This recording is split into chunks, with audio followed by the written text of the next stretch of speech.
Good morning, Australia. This is Chris Smith. It is Monday, start of the week, the 24th of August. G'day. Good to have your company. I'm broadcasting live from the studios of Radio 2SM. That's 1269 in Sydney. And through the Super Radio network, which includes stations in New South Wales, Queensland and the Northern Territory. Let's get to our top five. And Australia's bird flu outbreak has taken another worrying turn with a second long-nosed fur seal now suspected of having H5 bird flu, just one day after the first mammal in Australia was confirmed to have died from the virus. The latest suspected case involves a seal at the Pages Conservation Park of South Australian Peninsula, with samples now being tested by the CSIRO. It comes after a long-nosed fur seal found dead at Beachport last week tested positive for H5 bird flu, the first confirmed mammal case in Australia. So it's crossed that line, and wildlife experts are warning this could just be the beginning. The Invasive Species Council says areas with large fur seal populations, including Kangaroo and Montague Islands, could face localised colony collapses if the virus spreads. Even more alarming, experts warn an outbreak among Australian sea lions could become an extinction-level event with fewer than 10,000 mature animals remaining. An extinction-level event. Let's watch that closely. Well, Anthony Albanese is being urged to front the Royal Commission into anti-Semitism, with growing questions over why the PM has not been called to answer for the government's response.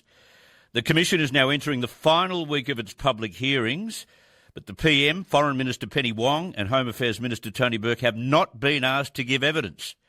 Jewish community advocate Marnie Perlstein, who launched the original petition for the Royal Commission, says the inquiry needs more time if it's going to properly examine the role of political leadership in the rise of anti-Semitism. Why would you not investigate that? Who was doing what and why?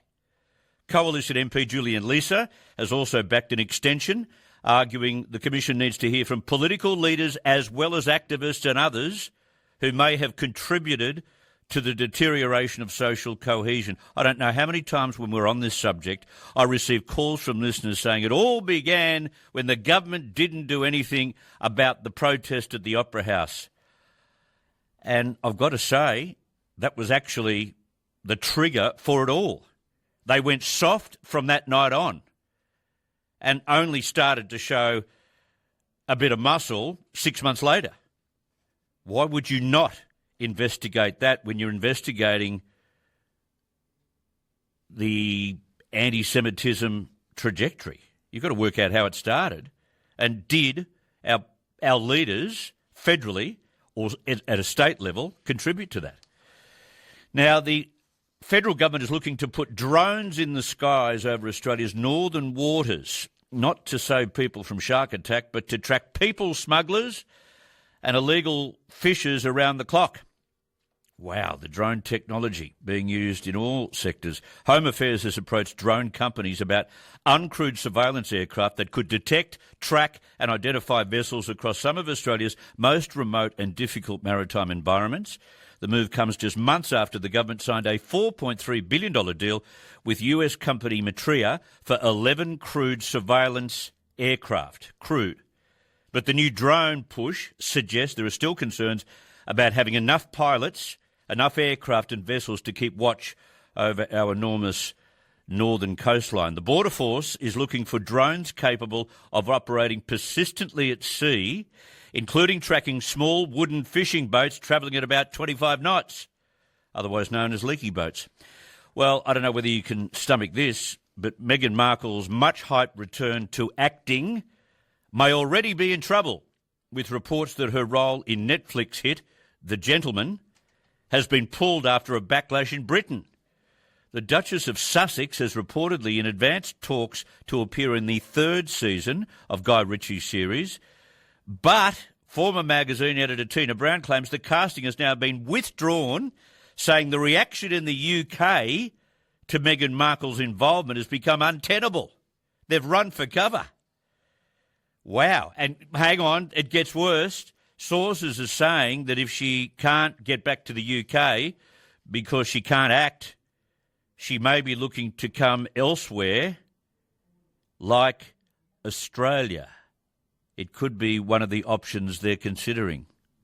Would you love to have Meghan Markle on the streets of Melbourne, Sydney, Brisbane? We might have to talk about that a lot.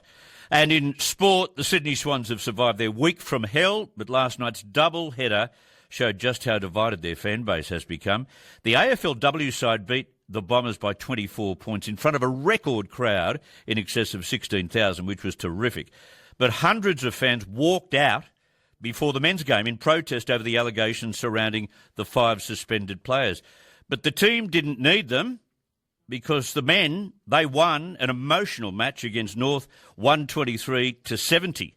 And at the final siren, Captain Callum Mills broke down in tears as he thanked more than 30,000 fans who stayed to watch the game and support the club. Very emotional scenes. They've now got a week off, the Swans.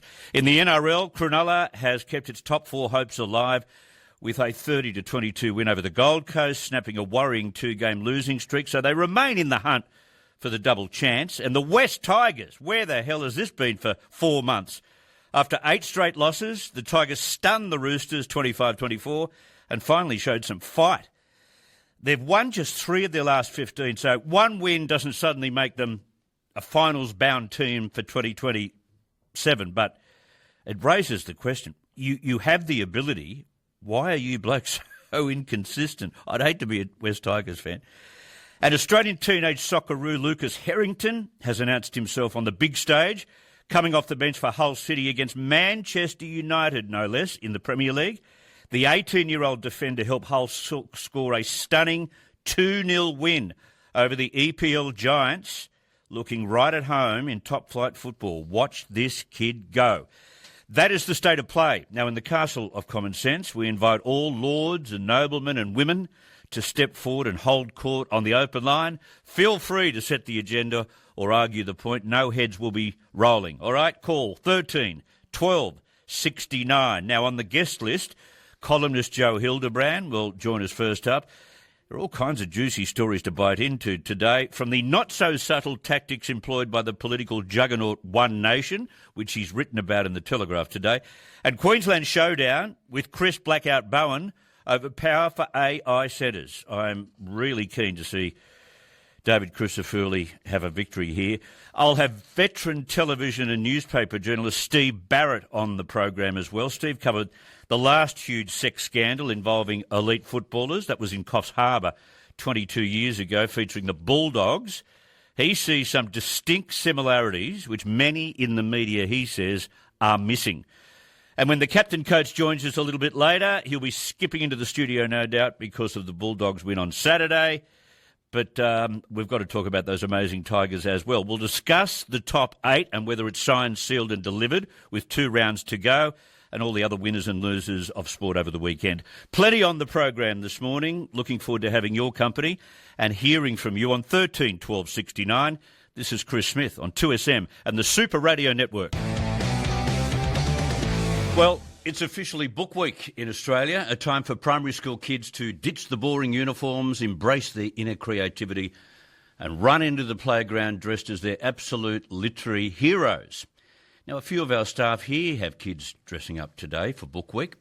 But guess what? That's too much like fun for some senior book nerds. This year, the fun police have officially infiltrated the staff rooms. Believe it or not, several schools across the country, including in South Australia and New South Wales, have actually banned dress-ups and costumes this week. Banned them.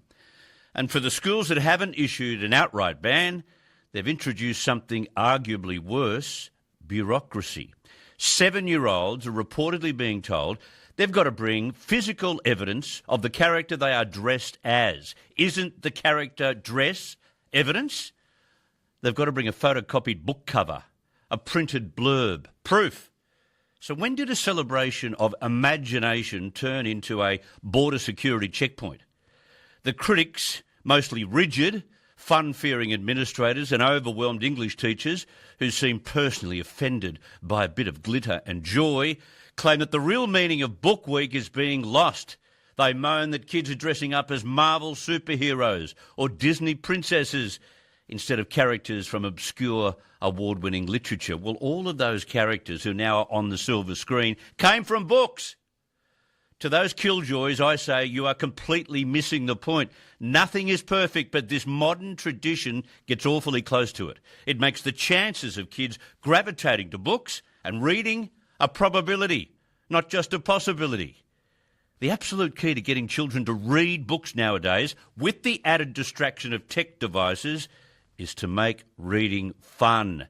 Literacy shouldn't feel like a chore or a test, especially not this week. If a child falls in love with reading because they got to wear a Spider-Man suit to school, that is a massive victory for education. And I'm telling you, as a dad of 10-year-olds, it works. By suffocating the colour and excitement of modern book week, these schools are not protecting literature. They are pushing kids away from literature. Let the kids have their fun. Put down the rule books. Stop policing the costumes and let them celebrate stories the way they want to celebrate them. And with libraries closing just about every week in Australia, they'd better work out a better way to get the kids to read before they dump this crucial part of their education altogether.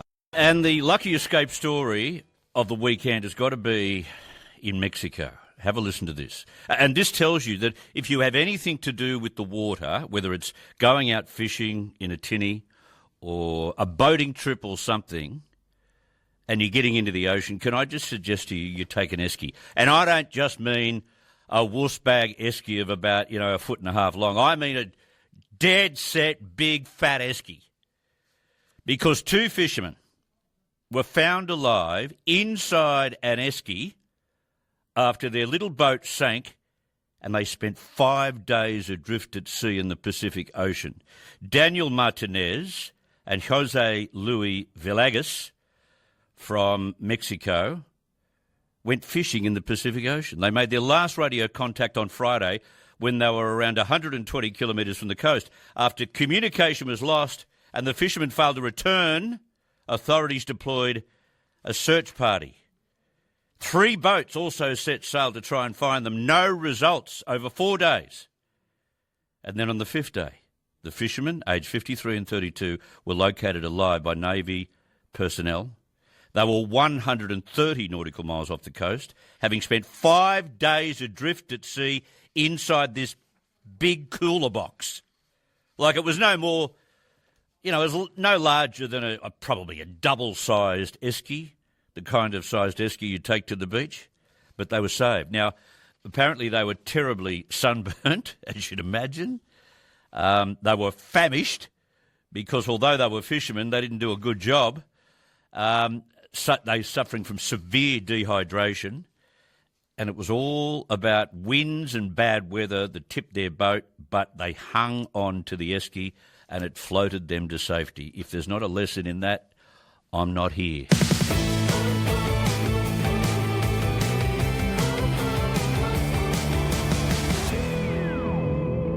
Carol, a very good morning to you. How you going? Very well, thank you, Carol. Good. I just wanted to talk about the book week, and I've got 2 boys who, struggled to read for a very long time until our local news agent said, what about magazines, because they wouldn't read about Enid Blyton and, dressed up teddy bears and stuff, so they wanted real stuff. But our book week, we had to dig deep and find pirate costumes and stuff like that. Yeah. And The Three Musketeers was one of their favourite books, and Wombat Stew. So Wombat Stew, you can't dress up as a wombat really, but... Well, you can. Yes. Some of us even look like wombats. I'm not sure that it was a book week or a dress-up thing that they did. I was a pirate. So... But this brought them to The Three Musketeers.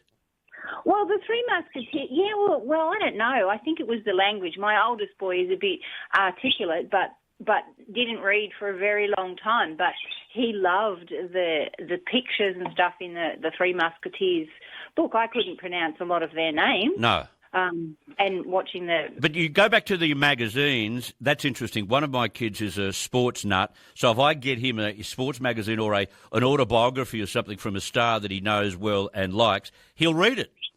Yes, and that's the secret to boys in reading. Yeah. Yeah. So unlike girls, they don't have the attention span, I don't think. That's a big generalisation, but I've seen it. I've seen it all too often. And All you got to do is give them something that they enjoy. Don't give them something that they find boring, because you'll battle to get them to complete reading the book. That's right. And as far as Marvel goes, I heard you mention Marvel. Yeah. What did boys older than us read? Comics. Superman. And so how you could not allow them to dress up as a Marvel like Superman, that's ridiculous, because, we've had a long haul. My boys are 24 and 26, and reading has been a drama a lot of the time, and even when they get to high school and they have reading time in the morning, which used to be roll call or something, I had to fight for them to be allowed to read a magazine. Yeah. People don't realise it improves their spelling, it improves their comprehension, it improves their talking vocabulary, doesn't it? Absolutely. And even reading ads in the paper. So we would look in the local paper. Yeah. And we would read ads, and that was always counted towards their 10 minutes or 15 minutes of reading every afternoon. And even if our newspapers write fiction mostly, it doesn't matter, does it, Carol? No, it doesn't, because they see a picture of a Land Cruiser and read the ad. When they were in primary school, that counted, provided I could document that was from the Advocate. There's a lesson in your experience and the experience of your kids. Thank you, Carol, for your call. No worries, thanks. There you go. She missed my fictional jab, but anyway. Nora from Kempsey. Hello, Nora. Good morning, Chris. Hi. As a teacher, Chris, it really annoys me, Chris. What we should call, like what you did, call out this lefty lunacy of restricting our kids just about anything.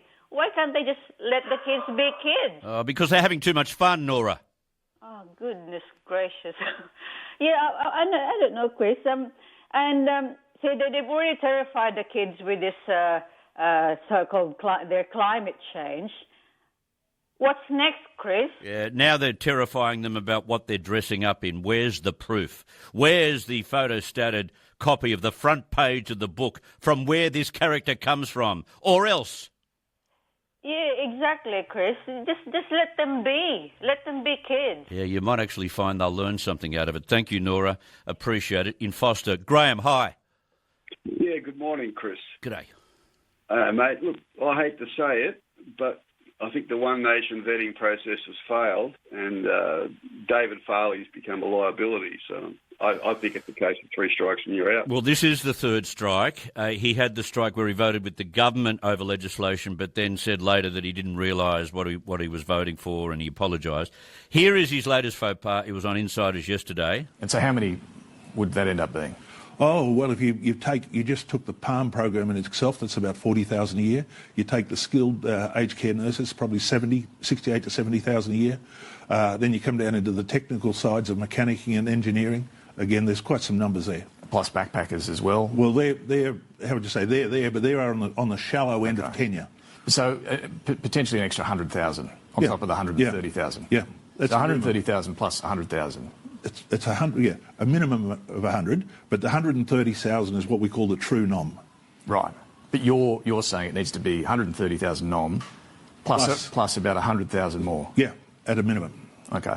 So you're getting pretty close to what the government's forecast is in the budget. I think the government's really got to define its narrative where it is, and what we've really got to define is we've got roughly 3 million people at the moment sitting in Australia on temporary visas, and if you look at what I would consider the outside of it all, the illegal ones, that's now approaching, according to Pizzulo, it's now approaching about 82,000. It's growing at about 5% a year. And, for me being a pastoralist, and that is you've got to clean up the flock. You've got to clean the herd up, and we've got to find out who are these people, what skills have they got, and why are they here. Yeah, but it doesn't sound like, effectively, if you're talking about a number of 220 or 30 or 40,000, is it that different to the government's objective here? I know they're not there yet, but they want to get it down to 225. I think the big difference is we're focusing on what are the skills we need as a nation, where do we need these migrants to be But working. the raw number's not too different? Well, the raw number's not too different. The raw number is not too different. So why are they having an immigration policy on fire at the moment? Graham, go right ahead. He just puts his foot in it every single time. Yeah, and I actually think that the Three Flags gaffe was worse than this one. But he should concentrate on issues directly concerning his electorate. He's not in the leadership. He's not the leader in the House, and he's not the leader in the Senate, and he's not even a shadow minister. So why is he talking on the wider national issues and not concentrating on issues directly involving his electorate? It's not a bad point. And if he is that junior and keeps stuffing up, he needs a little bit more time in the system before he starts getting on, a show like Insiders and get it all wrong. Yeah, absolutely. Anyway, that's One Nation's problem. Not mine, not yours, but it would no doubt damage One Nation in the minds of those who are in the centre working out where to jump. Yep. Good on you, Graham. Thank you. Susan, Donald Trump, are you going to give him a whack again, are you? Hey, listen, you've got a very broad spectrum program. I have. Morning, Chris. Good morning. I have a broad spectrum program because I'm a broad spectrum man who gets a great deal of has a great deal of interest in all kinds of news and sport and culture and you name it. It's interesting from every angle. Yeah. Everything that Donald Trump does over there affects Australia. Yeah. People need to be aware of it. Canada, the Canadian Prime Minister last night said, we are at war with the United States. I mean, we're not at war. We've got, what's his name over there, bargaining with our tariffs and whatnot. What's his name? The ambassador. Who cares? It doesn't work. Anyway, look, Trump he's compensating the US companies for his import tariffs. Yeah. He has to compensate his companies for his import tariffs. Yeah, and then he hurts American consumers and hurts foreign trading partners and their manufacturers at the same time. Yeah, and he's wiping tariffs for new mega beef imports. Yeah. But I thought Albo fixed all of this last week when they had a heart-to-heart early one morning. Why should what's the name of that? We've got a plant over there. What's his name? What sort of plant? What? A fuchsia? A fiddle leaf? What sort of plant have we got over there? Well, it looks like a dead cactus.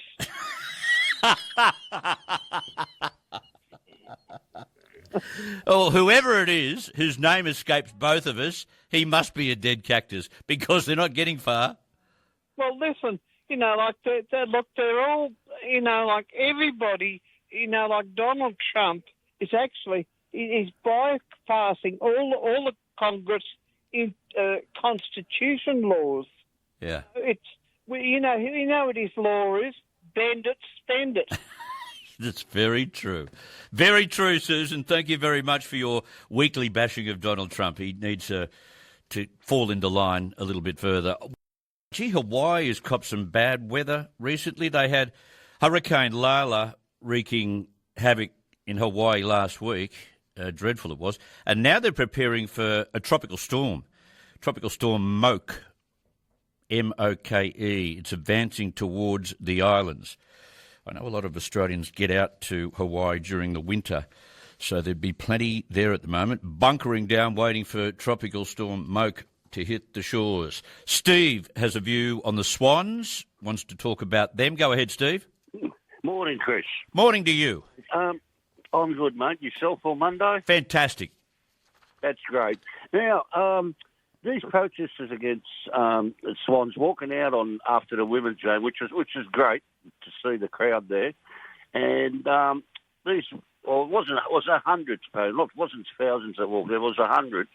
I think it's not right. It's disappointing because the ones that had nothing to do with it shouldn't be punished that way. Yeah, especially those who have remained, within protocol last weekend and have trained consistently and have turned their backs on the 5 that were suspended and went out and played their guts out. Why would you...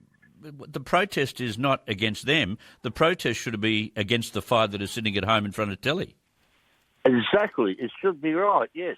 There's been some great disappointments, like Sam Kerr in England. What happened with a police officer in a taxi cab? Yeah.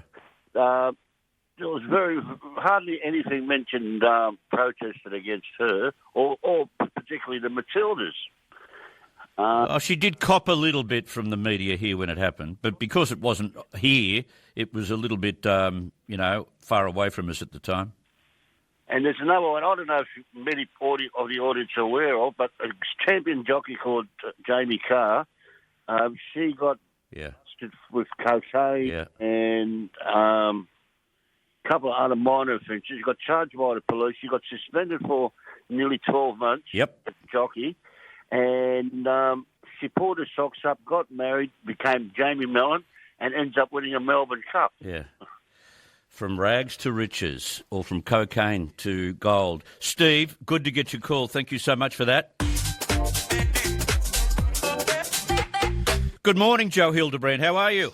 Good morning, Christopher Smith. How are you? Pretty good, pretty good. I won't go down the Swans track with you. I'm going to catch up with veteran journalist Steve Barrett a little bit later. He sees some similarities between Coffs Harbour of 2004 and the Bulldogs and what's going on in Melbourne. And he's warning all of us to back off a little bit because, as you know, the allegations out of Coffs Harbour turned out to be a fizzer. So we've got to be careful about how this plays out. But anyway, I want to talk to you about your column today in the Daily Telegraph.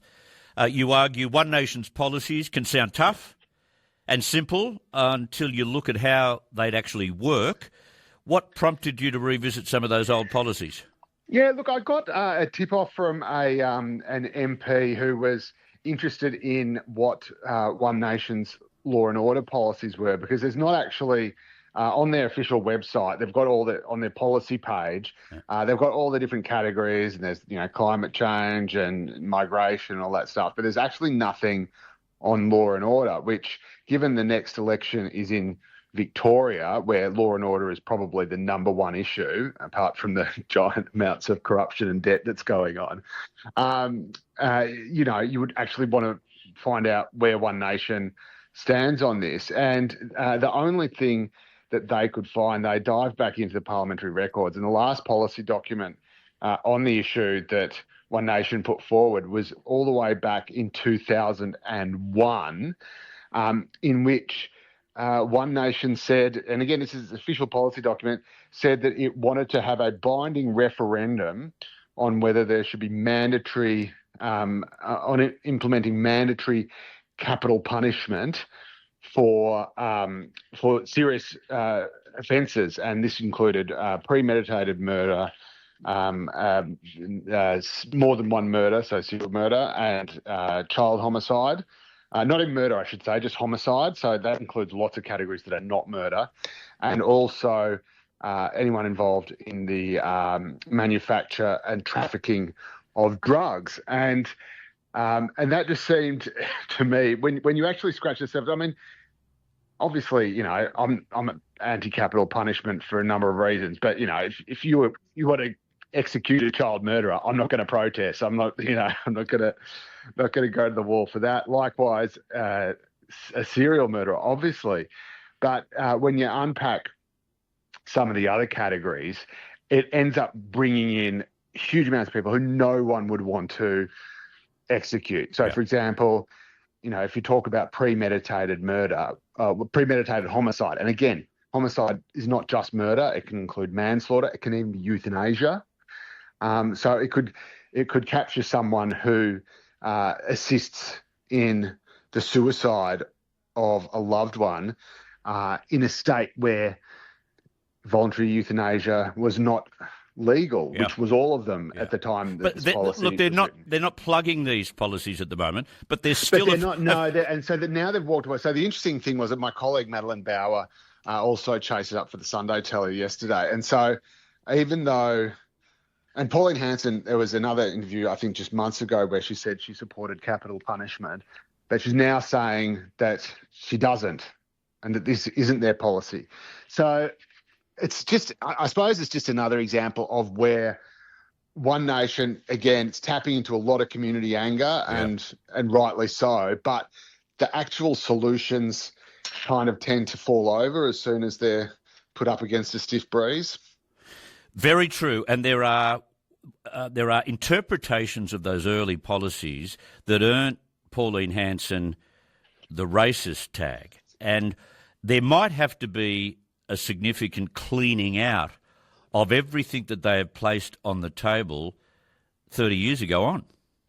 Yeah, well, this is the thing, and again, like as soon as I'm certainly not one for name calling or saying, "Oh, you racist," I think that's stupid and counterproductive, and a lot of the people who use that term think everyone and everything is racist, so it has no meaning anyway. But it's more just the kind of, there's a couple of things. One is just the economic policies, the costings. I know it sounds really boring, but how are you going to pay for some of these things? How are you going to, there's a snafu with their candidate and Farah, he's the MP now, David Farley, over, what their actual immigration intake is as well. So, let's play that because this is where One Nation regularly trips itself up. The individuals tend to have a different interpretation of the same policy. Let's play what David Farley said again. It doesn't sound like, effectively, if you're talking about a number of 220 or 30 or 40,000, is it that different to the government's objective here? I know they're not there yet, but they want to get it down to 225. I think the big difference is we're focusing on what are the skills we need as a nation, where do we need these migrants to be But working? the raw number's not too different? Well, the raw number's not too different, but the reality is where do we need them? Yeah. So not too different. That would have sounded alarm bells yesterday morning for Pauline, who would have done... That's right. She had to race in and clean up Farley's mess. Yeah. And say that, in fact, One Nation's number was not 200 and something thousand, but 130,000, which is the official One Nation number. Which is a lot less than the government. Which is a lot less than the government. But again, this is where this is where the confusion kind of sets in. So what number is that? This is a question. What are we actually talking about here? If you're talking about what we used to talk about as Australia's official migrant intake, it was always around sort of 180,000, maybe 200,000 max. And that was the skilled migrant intake, which is the vast majority of it, plus family reunion, which is the second highest category, and then the refugee intake, which is a very, very tiny fraction of it. So, less than 20,000, I think, out of a 200,000 or so intake.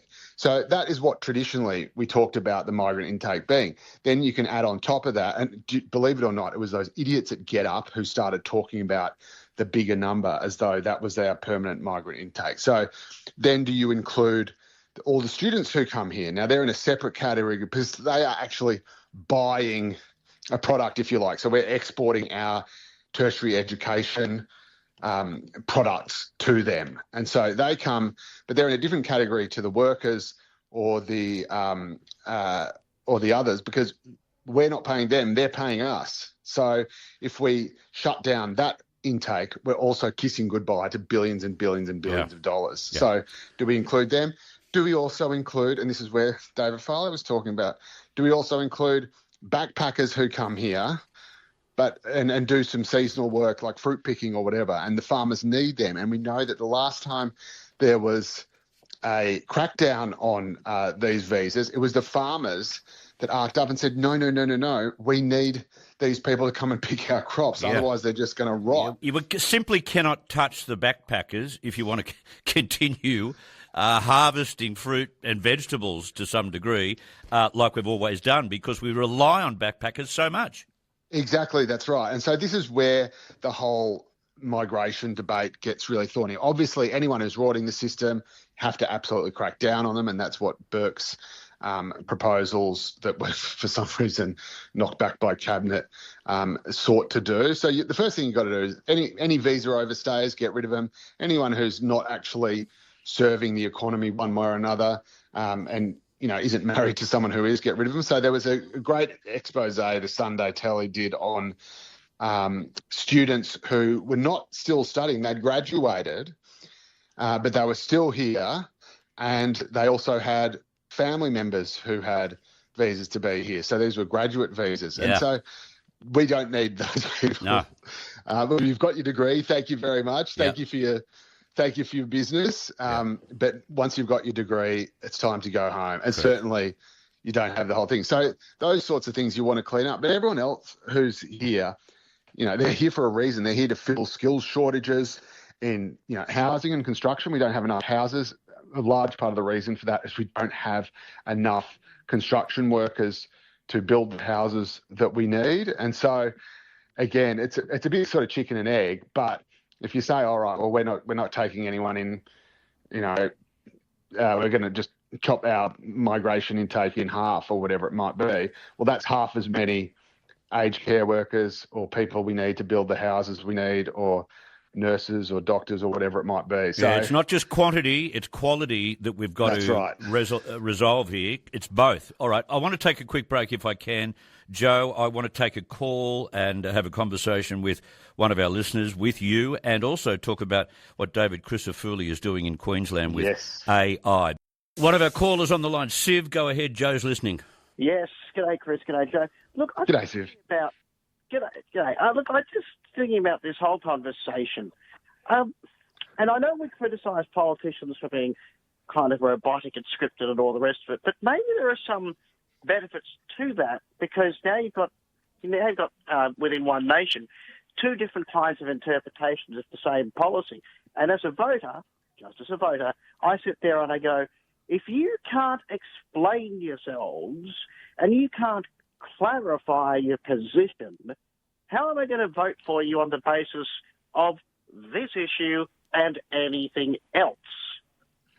How am I going to do that exactly? Yeah, I think that's the problem. And it's, it's all well and good to come out and this is what I was sort of trying to say in my column, Siv. It's all well and good to come out and make these big, bold, sweeping statements like, we're going to, execute all drug dealers or murderers or whatever. But when you, or we're going to slash migration and, stop all these people coming to our country and driving us out of our homes. But again, if you can't actually explain, A, how it's going to work, or B, even agree on what it is you're actually trying to do, or what number you're getting to, or whether you are actually going to execute drug dealers or not, because Pauline has now said that that's not the policy anymore. It just ends, people go from being, angry and wanting to park their vote in a protest party that One Nation sort of used to be, to just sort of being confused. And that's the threat for One Nation when it comes to actually, becoming a potential alternative government or the potential opposition. Yep. Sooner or later, you have to actually say, you want to stop sort of chucking rocks at the people who are in charge and say what you would do if you were in charge. And to be honest, it looks a lot like in a lot of areas, including some pretty big ones like migration and law and order, One Nation doesn't actually sort of know what its policies are. Yeah, it's fair enough, given the fact that many of those in the party have tripped over themselves so many times. I've only got a minute left, but look, the AI future of Australia. Chris Bowen wants it all to be driven by renewables. Queensland is saying, you're kidding. Northern Territory continue to refuse Canberra's rules as well. Apparently at the Commonwealth heads of, not Commonwealth heads of state, it's the state and territory meeting this week. We're going to have a situation where Crisafulli is going to put on the table the way in which it can work, not only relying on renewables. This will be interesting. Yeah, so the federal government's rule, which is fine on paper, is that you can't build an AI data centre because these things soak up so much electricity. It is absolutely mind-blowing. I'm not sure if most people actually realise how energy intensive they are, that you can't build these things without building new renewable power to fuel it. And that's so that these data centres, A, don't drive up the cost of power by taking so much from the existing supply that it's in a shortfall and the prices go up, and B, so that they can't sort of play states off against each other as to who gets to host these things. But I suppose my question is, given we're struggling to meet our renewable energy targets at the best of times, how are you going to build enough renewable energy at capacity in time 24/7 to meet the demands of the data centres. It's not going to happen. Want to get started right now, and then we don't want to end up being left behind. So anyway. We'll see how that plans out from that meeting coming up. What could possibly go wrong? Well, I'm sure they'll get on famously. All right, Joe, fantastic. Thank you very much. Great column in the Daily Telegraph Thank today. you, mate. Cheers, champion. Good on you, Joe Hildebrand. Now, after 10 o'clock, we're going to take more of your calls on 13 12 69, but veteran journalist Steve Barrett wants to show us the similarities between the last sex football drama in 2004 and what's going on at the moment with the Sydney Swans. And there are some warnings from the first scandal that should be learnt before we start throwing stones at the second. Great to have you with us. I hope you heard my short announcement last Friday about the trip for next year. Have you heard that already? No? Well, I better tell you about it. We're at it again. With salt still in my hair and my bunged-up phone and fond memories of Europe, it's on the table again. A trip from heaven, a bucket list trip, this one. I want you to come and join me in May, June next year for a 16-day Africa and Victoria Falls tour with those tour masters at Cruise offers. This comprehensive overland African adventure, it'll span some of the continent's most iconic natural and cultural destinations. We will go to Joburg together. We'll go down to Soweto. You're going to be able to see the home in which Nelson Mandela grew up as a child, and also Archbishop Desmond Tutu. Having been there, I've been to Soweto, it is astonishing. It really is an astonishing place to visit. Matter of fact, in those first 7 days, we'll go there. We go to Victoria Falls, the Zambezi River, 2 kilometres wide at some points. That is just breathtaking. And then we'll get a bit of free time. Maybe some want to get up into a short helicopter ride, etc., as some do, and it's just beautiful. And we'll have a sunset dinner cruise on the Zambezi. Like, as I say, this is bucket list stuff. There's Botswana, the Chobe National Park, and we'll get in and have a look for the giraffe and the lions and the buffalo and the hippos and the crocodile and the zebra and the impala and the elephants and the zebra. And I'm telling you right now, you see all of that. You see all of that. This park is 11,700 square kilometres in size, Chobe. So then we'll go on a 4x4 safari to see the Big Five. Now, I saw the Big Five over a 24-hour period. It was years ago, and we saw it at Sabi Sands, and we saw it in the nighttime 4x4 drive, and then at the dawn 4x4 drive. A lion, a leopard, an elephant, a rhino, a buffalo, right smack bang in front of us in the wild. Just extraordinary. Anyway, that's just the first 7 days of this 16-day tour. I'd love you to join us, and you can find out all about it by going to 1-800-630-343. 1-800-630-343 is the telephone number, or you can go to the website where we have the details of the European cruise, chrissmithcruise.com.au. chrissmithcruise.com.au. It's on that website. Or dial this number to get a pamphlet, a brochure, 1-800-630-343. I'm telling you, this is like a holiday you never, ever forget. Having been to some of those places, I can tell you that's exactly the way it is. Now, David Littleproud has weighed in on what David Farley said on Insiders yesterday about, saying, our numbers are about the same as the Labor Party. Well, earlier today, Barnaby Joyce got on Sunrise and said, no. It's 130,000 versus 225.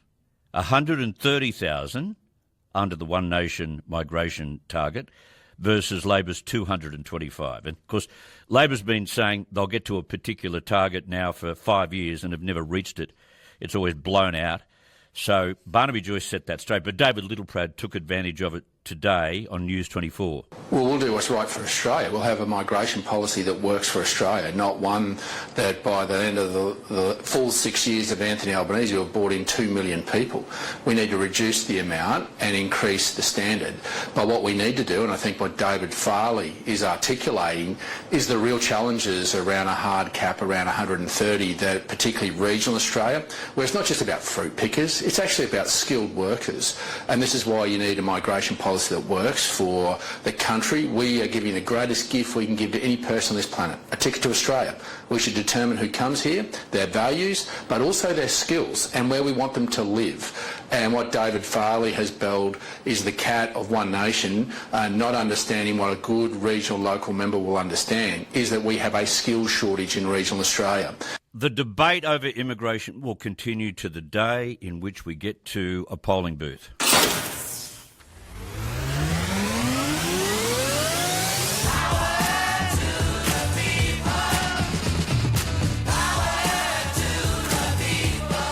There's a really good article today in one of the News Corp newspapers about why we would prop up Tomago aluminium smelter and allow some of the biggest coal mines to go by the wayside. So there's less than 100 kilometres between the Tomago aluminium smelter and the Hunter Valley Operations coal mine. But when it comes to government support, their workers are being treated very, very differently.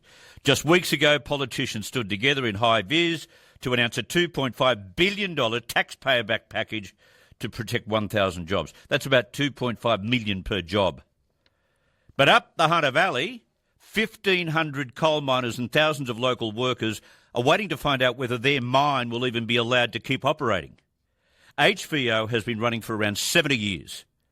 And according to the New South Wales Minerals Council, contributed $6.9 billion to just the New South Wales economy over the past 4 years.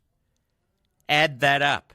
That's almost $2 billion a year in one state, including $3.8 billion with local suppliers.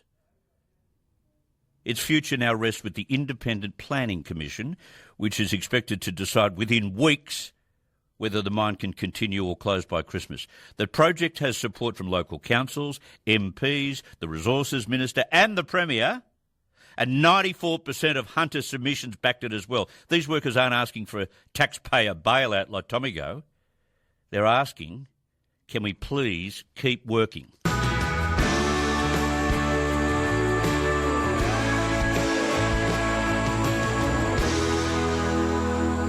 And continuing on with our power report, we took the time of 7:05 this morning to see where the sources were coming from. 7:05. Batteries were supplying us with 8% of power. We were getting 1% from gas, 7% from hydro, 2% from solar, and 24% from wind. But coal was giving us 58%. 58%. Once again, the majority of our power coming from coal-fired power stations. Well, the Sydney Swans have reportedly given the AFL's integrity unit an audio tape, audio of a conversation between 3 women at the centre of the Pullman Hotel incident. Only between the 3 women, not 3 women and the Swans players. It's understood to have been recorded after the 3 women departed the hotel.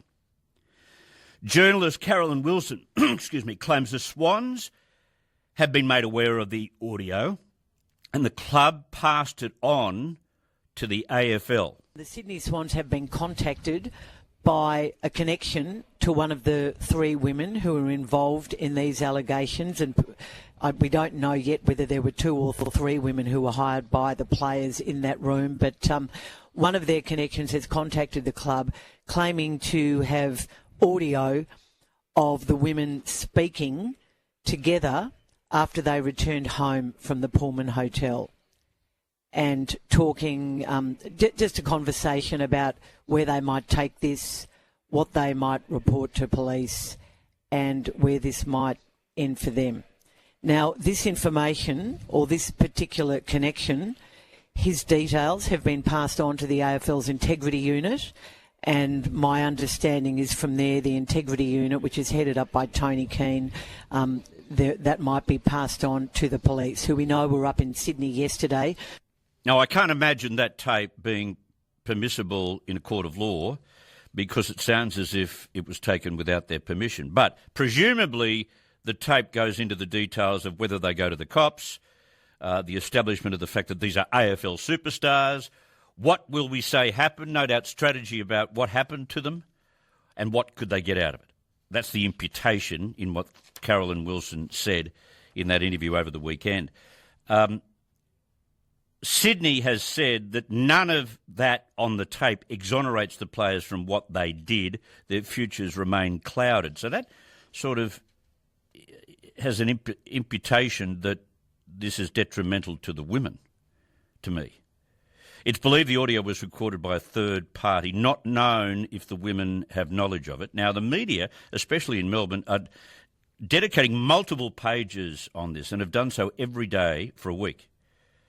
There's also a report today saying 2 other women, maybe the 2 of the 3 that haven't come forward yet, from the Party Girls Melbourne strip group say they too were assaulted. They've said that now, and that's 7 days after the event, mind you. Now, there's a huge difference between gross sexual behaviour and criminality. Has a player smacked one of the girls once too often on the backside, as some are reporting, despite only having permission to do it 3 times, or was it worse than that? We don't know. Not yet. But it does remind me of the gang rape allegations made by fans of the NRL Bulldogs in 2004 when they were on a camp at Coffs Harbour, which in its totality proved to be untrue. Now, one of the reporters who investigated that footy club sex scandal at the time was veteran television and newspaper journalist Steve Barrett. He's agreed to come onto the show today because he sees some dangerous similarities between the 2 cases. Steve, welcome to the program. Hello, Chris. How are you? Very, very well, and I'm very, very happy that you're listening to the show most days. That's very encouraging, mate. I'm honoured. There you go, mate. I'm an old stickler for hard newsmen such as yourself. Good on you. Okay, 2004. It started as an horrific gang rape. The headlines were out of control, and it actually ended with 2 players, and you correct me if I'm wrong, having consensual sex in that hotel and outside. And in fact, a detective at the centre of the case later wanted to see 2 of the girls charged as well. So it started gruesomely, but it ended up a little bit more sobering. Yeah, well, this is why I feel very sorry for the detectives down there in Victoria, because they're under a lot of pressure now, and I would think that the Victorian Sex Squad, who are experts at their trade, I would like to think that they have a good look at the Coffs Harbour situation as a bit of a template and a guiding factor, because at the end of the day, what happened with the Coffs Harbour incident, the fallout was astronomical when you look at it, because no players were charged. The only thing that I can remember, and I've been through my notes and had a look at some of the stories. I was working for on the investigation team for the Australian newspaper at the time, but it cost the Deputy Commissioner of Police, New South Wales, Dave Madden, who was a good bloke, by the way, and a good operator. Yeah, but it cost him his job in the end, because it came out during the course of the investigation that the senior police, Madden and a couple of others, had a meeting with the Bulldogs CEO, Malcolm Node, and they revealed to him that the Bulldogs' phones were being tapped. Now, under the law, which is the Telephone Interception Act, you're not allowed to do that. So in the end, when we looked at the Bulldogs situation, that went on for months and it cost the club millions in sponsorship and all sorts of things, the result was that one of the highest ranking police officers had to leave his job, and the detective inspector in charge of the case also had to go, and there was blow-ups in the Parliament where originally Bob Carr, the Premier, he backed the Bulldogs investigation and said, the police investigation, and said that the police had done a rigorous job and justice has prevailed, and basically they did the right thing, there's no charges. And then not long after that, he was challenged by a female politician from the opposition, Peter Seaton, I think her name was, and put him under pressure and said, how dare the police reveal in a press conference that one of these women had consensual sex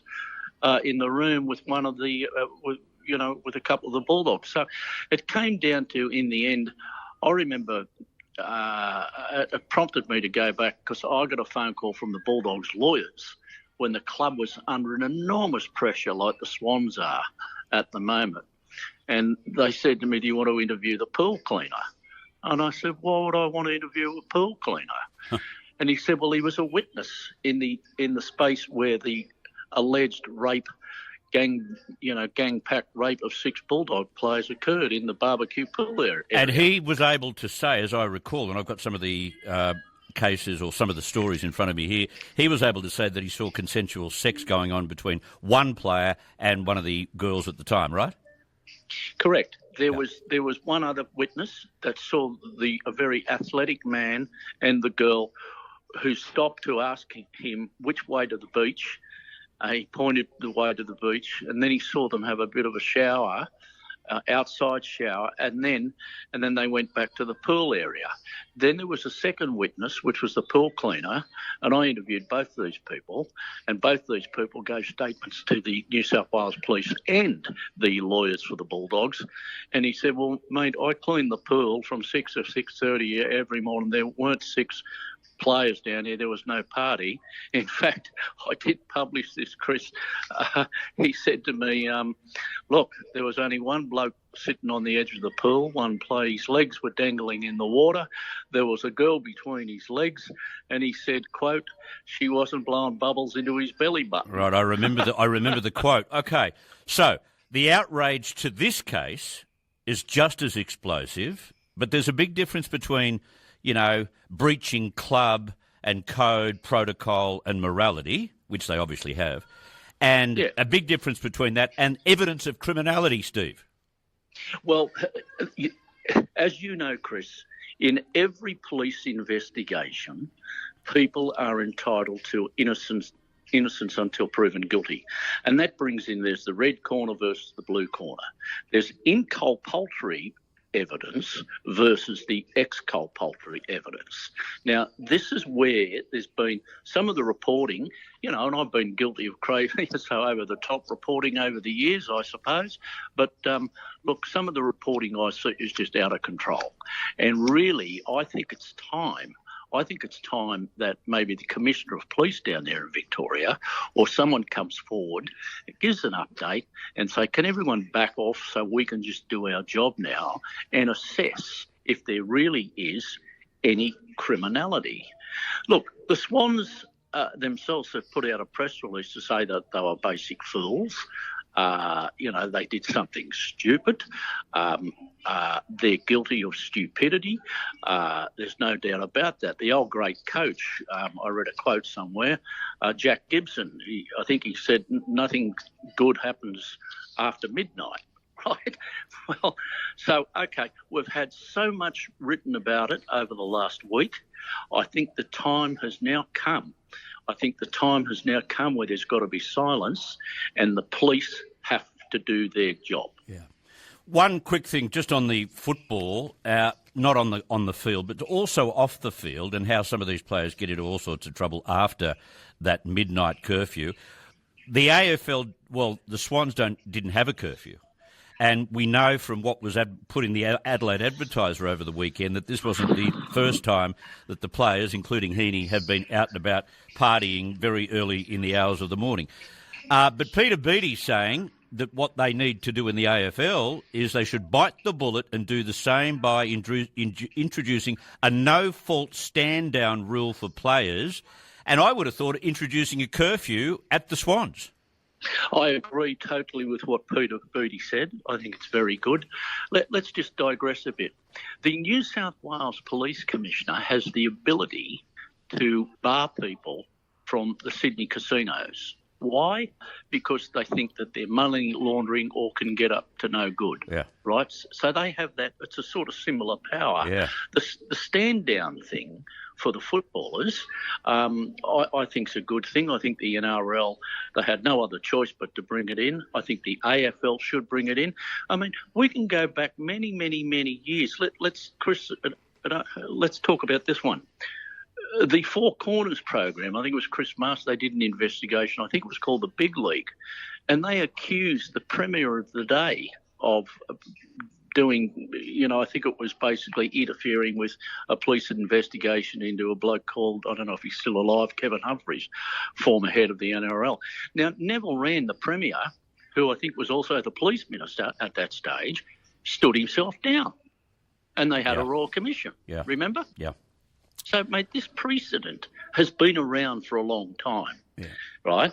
But, look, the other thing about all of this, getting back to it, in the Bulldogs thing, the allegation, what they call the COPS report of the night, got leaked from police headquarters media to Ray Hadley. Yeah. And Ray read it out on the radio.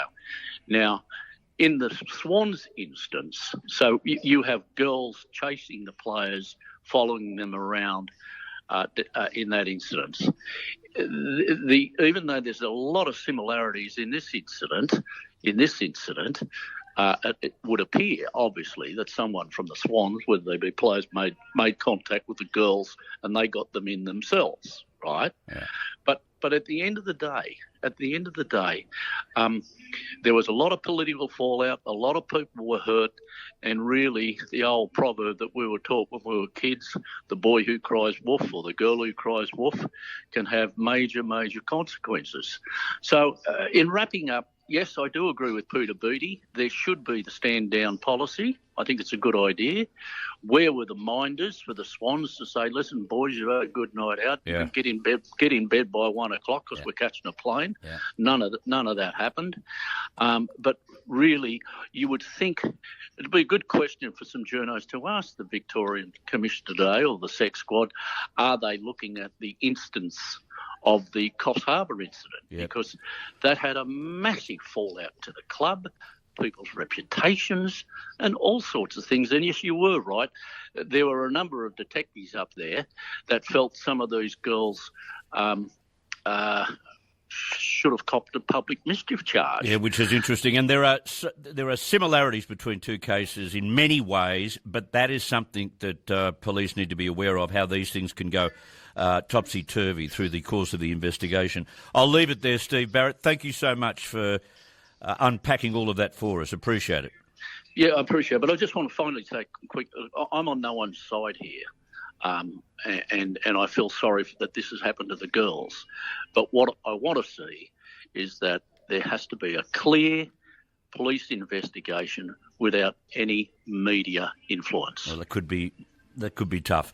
Steve Barrett, thank you very much for your time.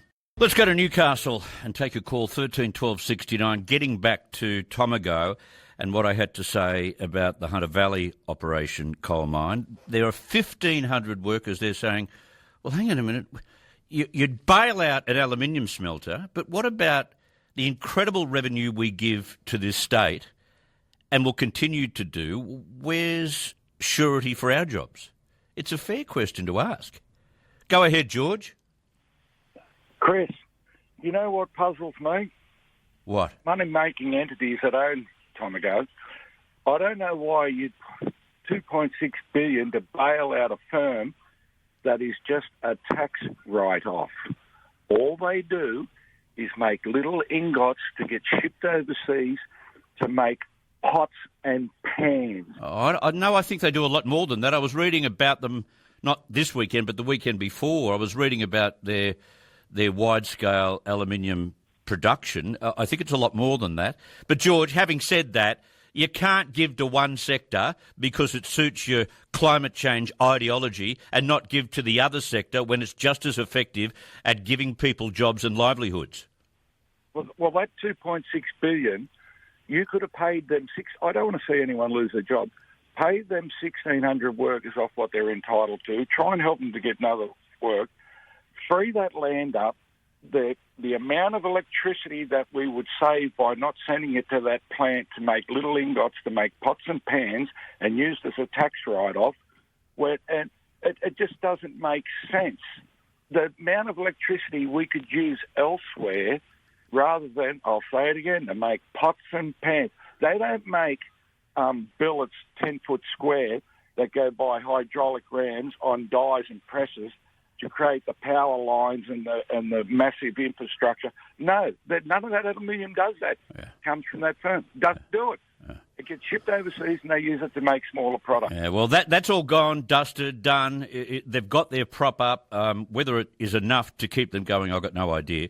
But having said that, why is it so unfair for those whose livelihoods have been, invested in our baseload power, which, of course, we cannot do without, no matter how many windmills and solar panels you want. You can't do without baseload power, and the rest is not baseload power. And then poor buggers up in the Hunter Valley that use diesel to extract that coal to create electricity for Tomago smelter to consume it, that are money-making entities that aren't even a part of this nation, and they use it. It's a tax write-off.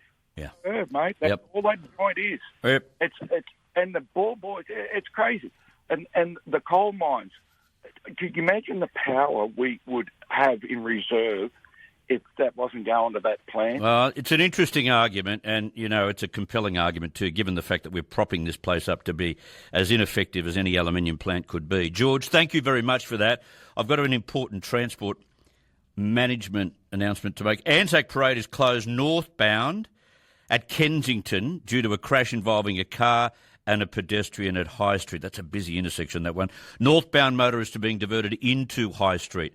That's north as in from Kensington going north into the city. Motorists are advised to follow the directions of emergency services and traffic crews that are on the site.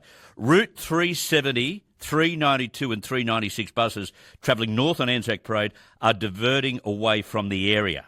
So be careful getting on the 370, 392, 396. You might end up in La La Land. Carol is our favourite limo driver. She's ringing in from Rutherglen. Carol, go ahead.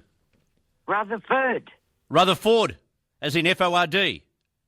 Rutherglen is in South Australia. You haven't moved that far, have you?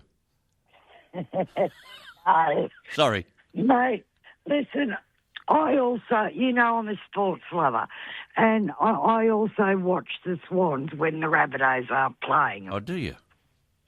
Now, to me, and this is just my opinion, everybody, I reckon this is a damn setup.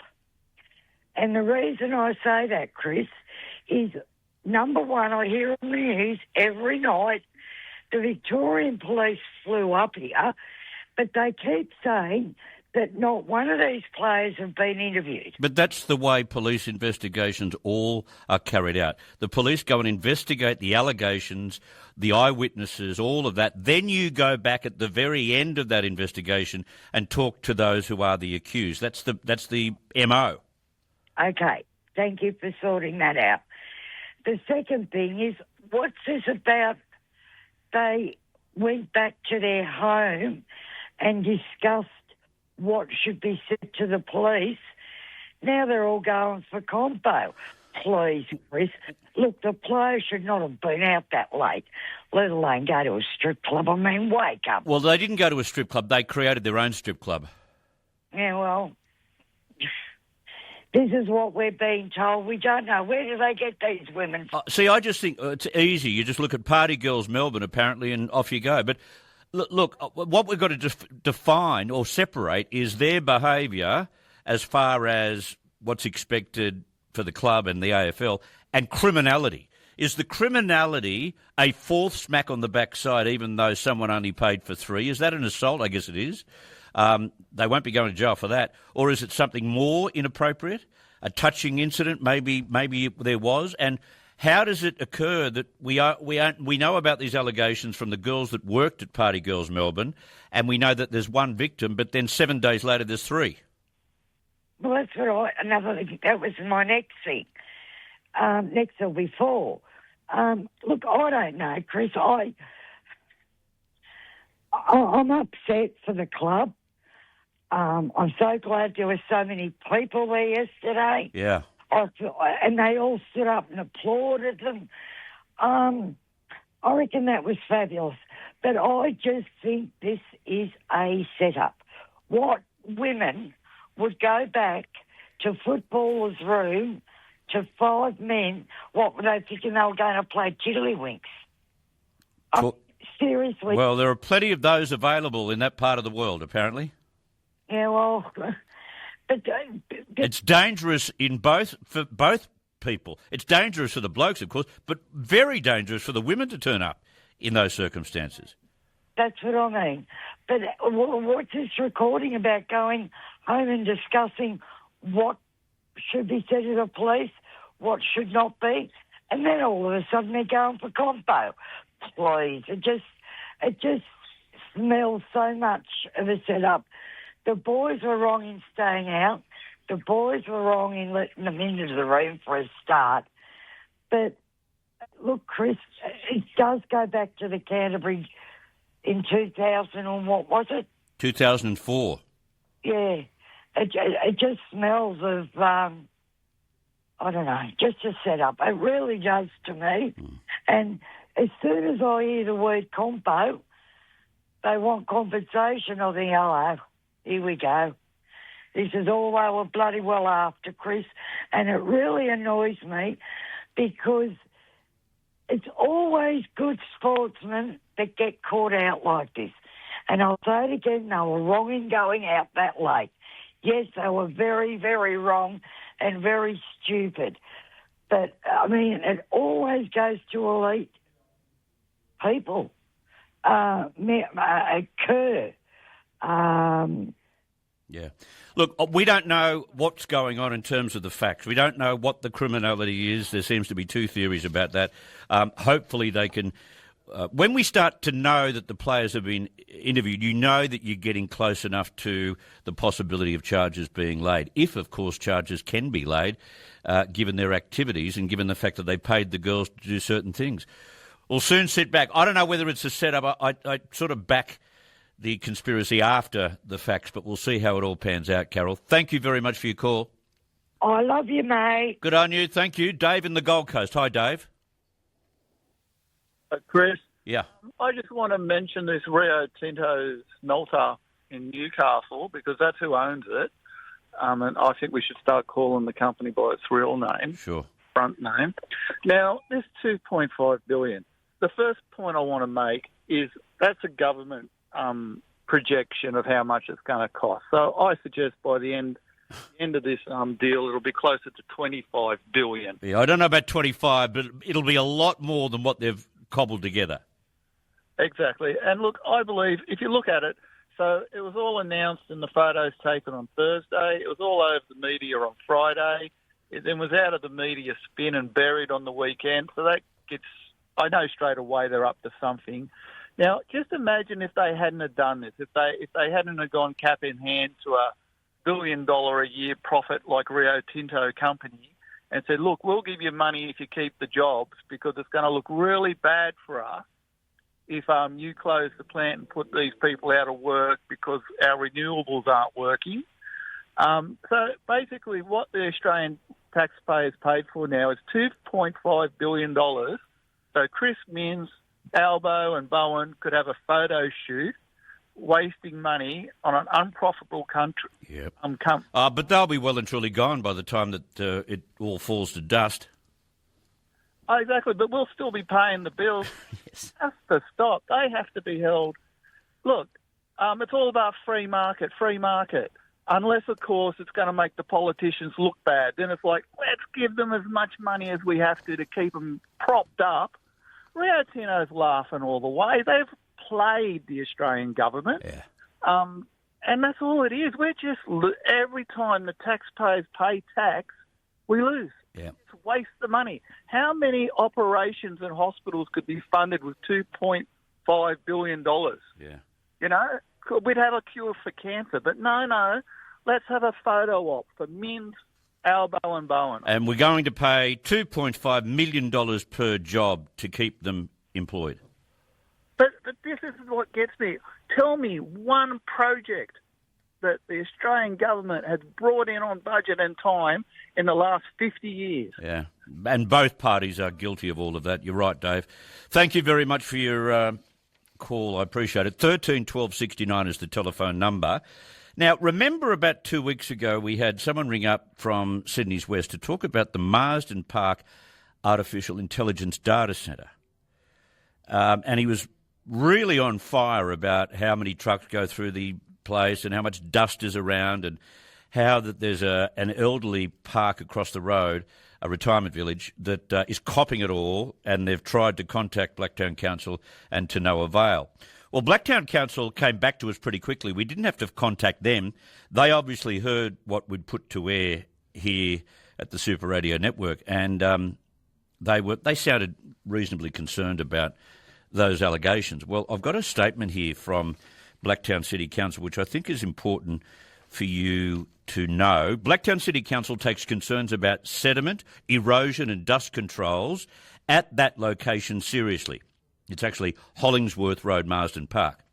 Council officers have investigated concerns about sediment, erosion and dust controls at the property since December 2024.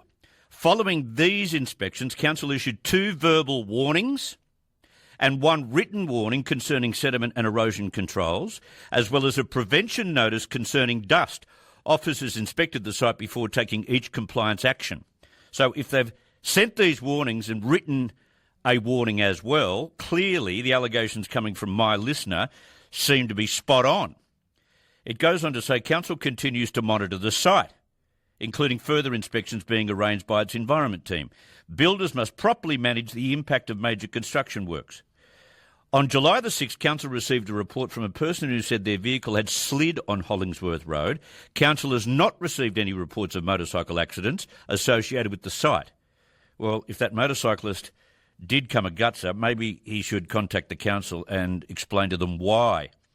The early earthworks were approved by Council, while the data centre itself was approved by the New South Wales Government, and there are compliance demands on the particular work and issue involved.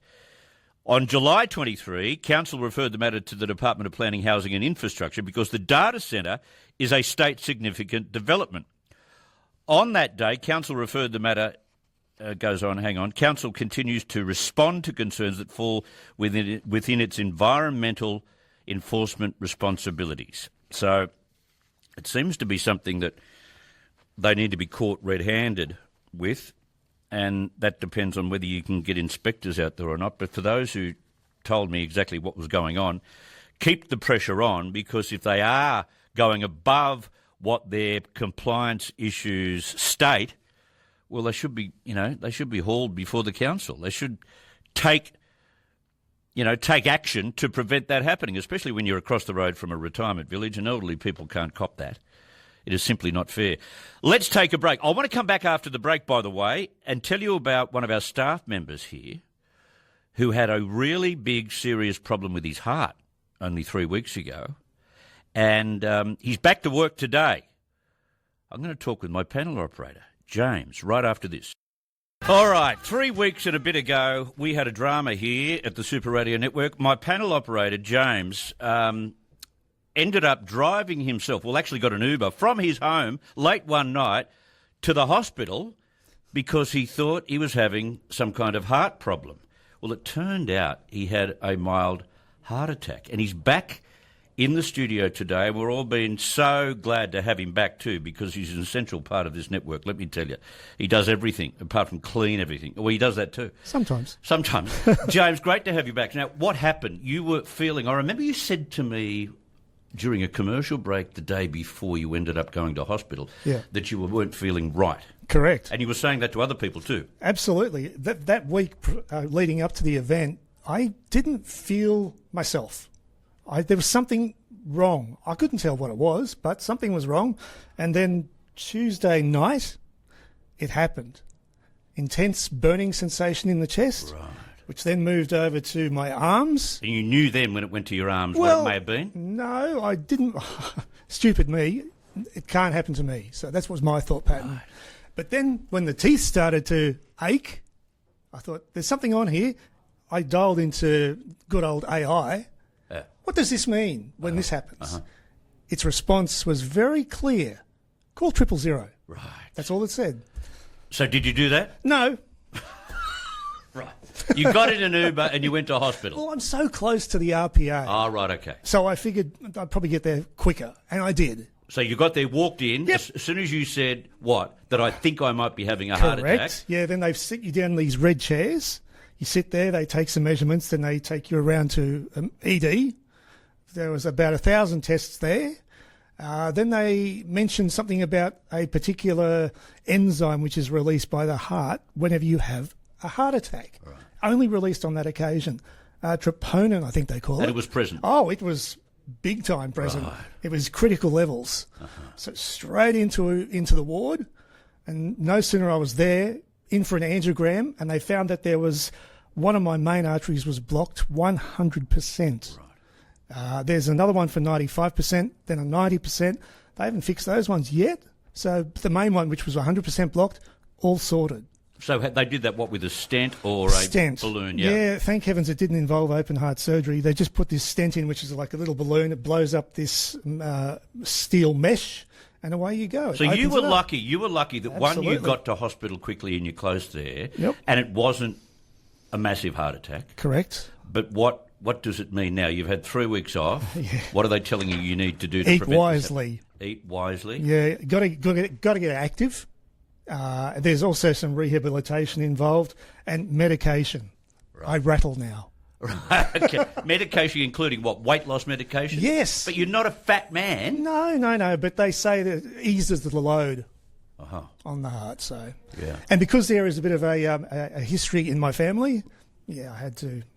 Had you ever had one of those tests at a hospital or in a specialist's office, where they stick all of those things on? You run at 100 miles an hour on a runner, and then they have a look inside your heart to see what it was doing and where the blockages might be? No, they didn't. No. This was a surprise. But I should have expected it. As I say, family. It was in the family. Dad had 6 bypasses. Right, okay. The old style. So what is your message to people listening? Because so many of my listeners think about the prospect of them having a heart attack one day and what they would do. Don't be an idiot like myself. Go and get checked is what I would say.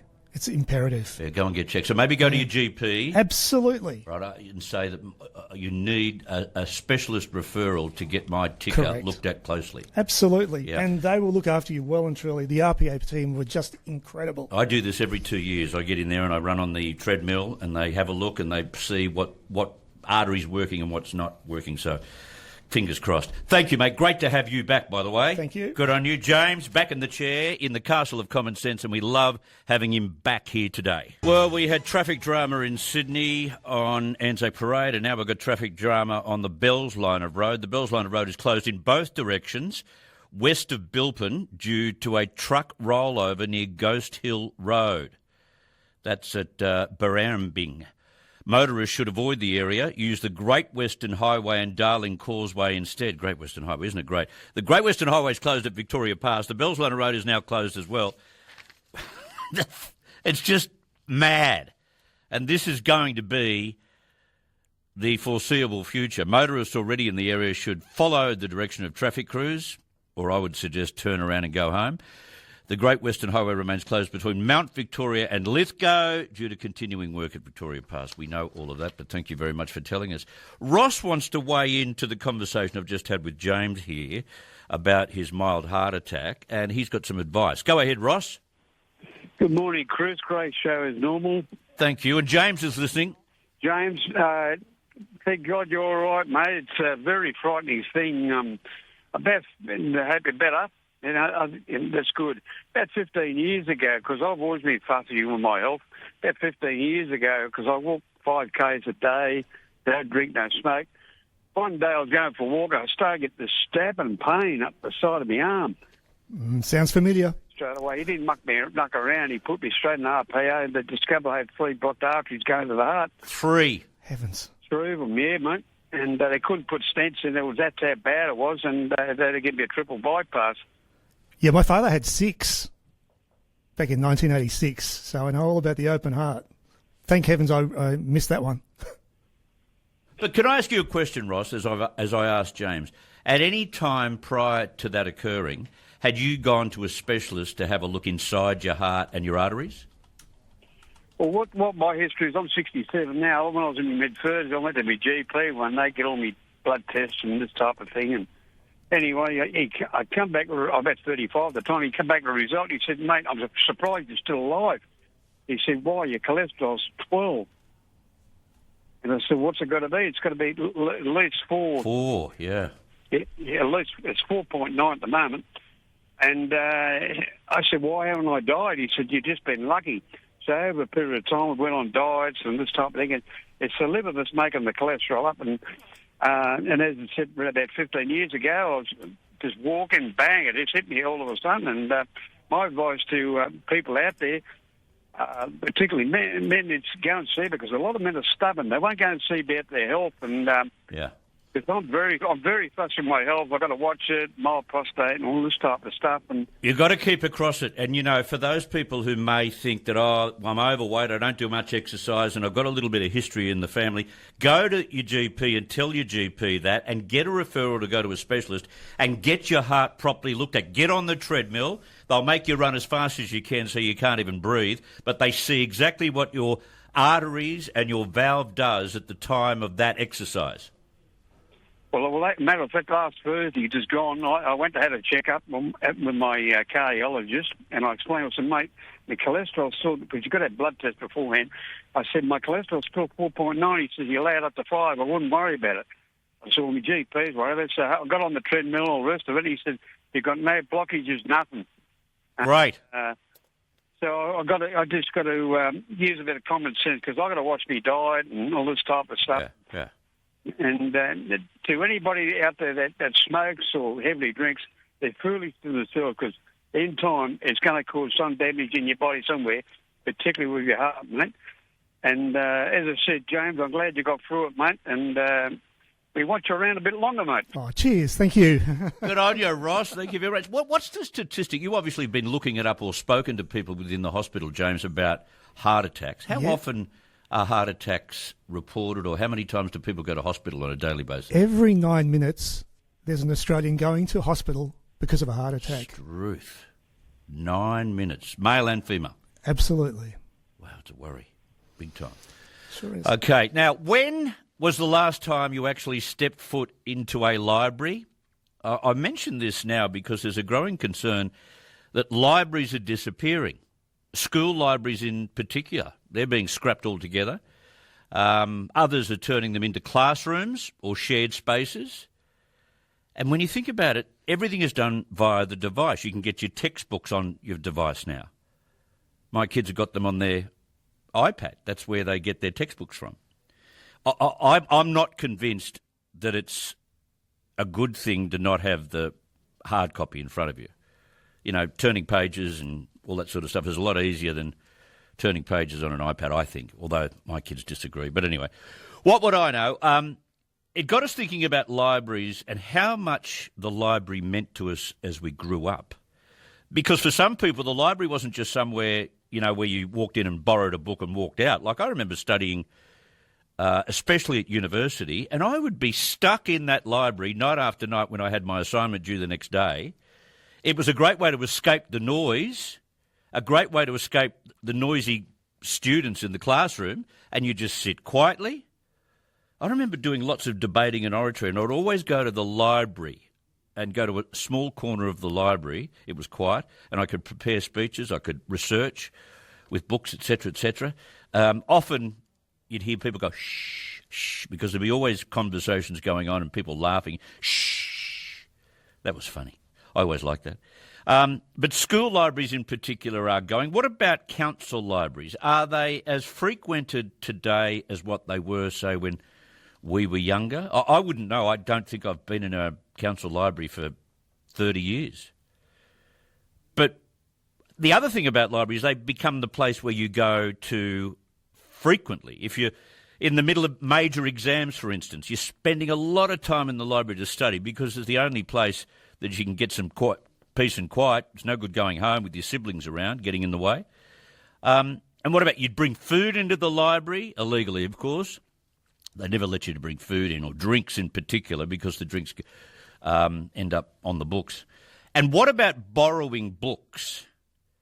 Have you still got library books you've never brought back from your school years? Or maybe they were just overdue 5 years and you were too embarrassed to take them back? Or you didn't want the $900 fine when you brought the book back to the library? Maybe you've still got it in your bookcase somewhere. And what's the largest fine you have copped for bringing a book back late at a library? Was it a school library? Was it a council library? And if you're an old librarian, what was that like, being a librarian at your local school or council library? Give us a call. Let's talk libraries. Libraries are special places, but nowadays, they don't play the same role as they used to because we've all gone digital. Let's go back and talk digital with Mark in Ingleburn. Go ahead, Mark. G'day, Chris. How you going, mate? Very well, thank you. Terrific, mate. I'm the guy that rang you last week about the data.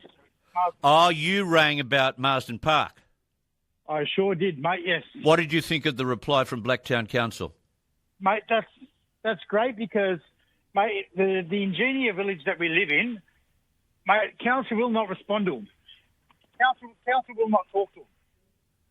See, what's the story there? They're actively and aggressively coming back to us to say, we want to know more details, and then we'll get back to you and reply to you. And they go to great lengths to tell us the specifics associated with that property, and yet they won't return a similar courtesy to you people or to the people in the Ingenia retirement village. Village. My wife is on the residents committee, right? Yeah. She's in every day, and they're having a meeting today with Ingenia themselves. And I've just sent my missus a message saying, can you send me all the correspondence between you, between Ingenia and the council? And she said they don't talk to Ingenia. They will not talk to them. Yeah. Well, mate, I don't know what to say to you except what you've done is brilliant. And mate, is there any chance I can get a copy of that response from you guys? Yeah, of course. They've got from the council. Yeah, we can forward that on to you and forward you on their initial response to us as well. They were shocked. Sensational. They were shocked about this, but then when they obviously decided to look back at the records, they realised that this mob had been in trouble before.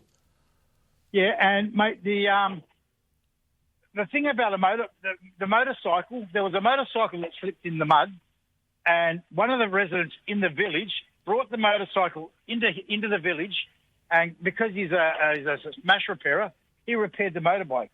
And at the moment, there's a van sitting outside the place that slipped in the mud and crashed. Right.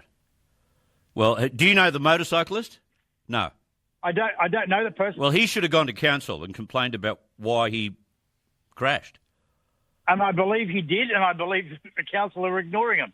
Well, the council tells us they don't know that it happened. Yep, exactly right, mate. Oh, someone's telling Porky somewhere.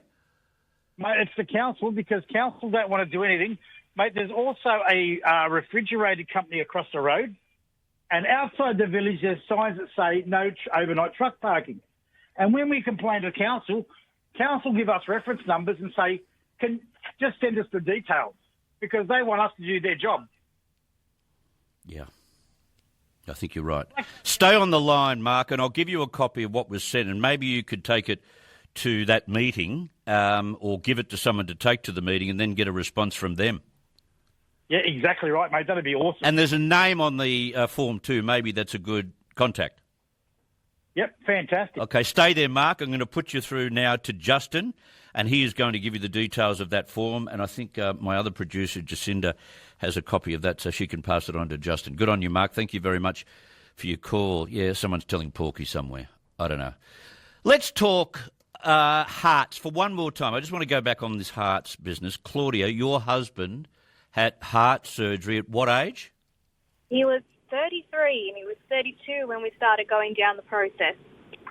32. Had his family had a history of heart problems? He sure did, but we didn't know about it because they'd all died young before getting a proper diagnosis. Right. Yes, so his father, it's suspected he may have had it, but cancer took him out in the end when he was only young, in his 30s. And then all of his forefathers, they all died before 40 of heart issues. Did they? So we now know, and it was rather miraculous. Now, ladies, all the women listening, if you suspect something's wrong, you hound your husband because my husband would be dead rather young if I had not hounded him to go and seek help. Yeah, blokes are hopeless with their own health, aren't they? They are, because they have been told for generations, you've got to be strong, and men are strong, and we love a strong man. But when it comes to health, you're no use to us if you are no longer here. You cannot help your family if you are no longer alive. Yeah. You've got to look after yourself. So my husband has a birth defect, which is inherited from the father's genes, goes down the male chromosome. He has an aortic valve which was faulty. Without too much medical jargon, instead of having 3 little pumps to push the blood through his aortic valve, he only had 2. The 2 had to go in overdrive to push the blood through his body and turn to stone. Right. Basically had 2 little rocks rolling around. And eventually, at his age, in his 30s, this is when it starts to deteriorate, the blood was just sloshing back and forth, and that man was having heart attacks multiple times a day, and it was worse at night. Right. Next to the bed, just thinking he was having shoulder issues or something's going wrong, because he was a bigger boy, and he only started to put on weight because he could no longer rock climb. Once again, early signs we didn't take into consideration. His health was being drastically impacted because he was not functioning as he could. Now, he has a mechanical valve called an onyx, and it ticks away. He sounds like a clock. But there were signs. He ignored them. I pushed for him to get looked at. He ended up going to specialists, and he was ignored for about 6 months. He was paying for a cardiologist to go through and look at him. And they basically just looked at him like, you're in your 30s, you're complaining of heart failure. I'll take your money, but I'm not even taking you seriously. It wasn't until he was sitting in the surgeon's room to be looked at, not for surgery, just because that's where the specialist was. He started having one of his heart attacks there. He said to the lady in the reception, I'm having one of my palpitations. Can I be looked at? I feel like this is important. By this point, he was half an hour late, just sitting in there, the doctor not taking him seriously. Uh-huh. We had been called, I think it was about 6 hours later, we got a phone call saying we found the same chemicals that your colleague had in his body, and you need to present to hospital. He presented to hospital and said, apparently I'm having a heart attack. We had less than 24 hours notice that he was going to have open heart surgery. The full zipper. It was a very full-on situation, and that was how it wrapped up in the end. He ended up having this, and it would have killed him by the end of the year. They did not know how he was still alive. What a lesson for everyone listening who don't do enough about checking before the heart attack as opposed to accepting that you may have one. I appreciate your call, Claudia. Thank you very much for the warning. And have a good afternoon and morning. Same to you. Hopefully just that call itself may have saved a couple of people. Terrific. Let's take a break. We'll come back and we'll talk libraries, your experiences, your overdue books. Maybe you actually studied in a library with someone that you fancied and it created a marriage eventually. Love, it can be found in a library, you know. It can. Just quickly, Jeff writes in a text message, my mum died at 62 of a massive heart attack in her sleep, and she was as skinny as a whipper and played golf 3 days a week. Such a shock to find out she had cardiomyopathy to that level, 62 years of age. Richie, good morning to you. Yes, good morning to you, Chris. And, yeah, I just wanted to talk about the libraries, and for me, they're very, very important. And I actually don't go in to borrow books usually. I'm usually going in to use their computers to access the internet. Ah! So, yeah. How fun is that? I know. And, of course, they're usually really great computers as well. You know, big screen, you've got a comfortable seat and high-speed internet. And when I'm travelling in my camper van, probably the libraries are almost the most important place in town when I arrive in a town, because the other thing too is they're air-conditioned. So you can arrive in a town and it can be blistering hot, and you can be walking around and you think, well, hang on, I've got to get out of this heat. Mm. And you walk into the library, or inversely, it might be that it's in the middle of winter. I know a couple of months ago I was down in Melbourne, and I went into some libraries that were very busy, but they were great warm spots in the middle of winter. Oh, yeah. So the heat's on, so everyone goes and parks in the library. Yeah, that's it, Chris. They're very comfortable and very popular, a couple of libraries down there in Melbourne. But I think as a society we do fund so many things, but we need to always look at continuing to fund libraries, I think. And some of them might be a little bit quiet. So, yeah, I think people just need to go down and support their libraries. And for readers, I'm not much of a reader, unfortunately, Chris, but for people who love reading, get down to your local library. Well said, Richie. Thank you very much for that. Well said. Gary in Foster. Yeah, you've given me away now, Chris, with my location. But I thought you'd like this one, A Map History of Modern China, a book I've got on the bookshelf. Overnight borrowing only from my high school. I turned to have a look. Remember the card in the back? Yeah. The envelope? Yeah. How long ago is this? 14th of August 1992. If they're coming for me, mate, I'm going to get those 1 and 2 cent coins out because I'm going to have to pay some hell of a fine. Well, that's 34 years, right? Yeah. 34 years. What's the fine at the school for having it more than an overnight borrow? But if you knew my librarian, you wouldn't have taken it back either, mate, I could tell you. She was mean and mighty unclean, was she? Yeah, she was very textbook, may I say, as a librarian. We'll put it that way. I don't know whether that's good or bad, but anyway, that's never going back to the library. No, and you wouldn't believe it when you look at it now because I've got a globe and that kind of thing, and that's why I was referencing it. And the difference in what you can find out from these books that are 30 and 40 years old compared to the information that's provided now, it's a great contrast. You mean it's fabulous? The book's better than the internet? Well, I think it's better than the modern globes and that kind of thing that we've got. Right. But the only problem is, if I get found out about it, it's going to cost me a hell of a lot of money. Yeah, 34 years. At what do they usually charge for these things? $1 a night, wasn't it, when I was a kid? Well, I can tell you right now, and it's in big red letters, overnight borrowing only. See you, mate. See you later. Ta-da, Gary. Yes. He's going to be in trouble with the paperback mistress at the library. Angus Taylor, the Liberal leader, held a press conference about 2 hours ago.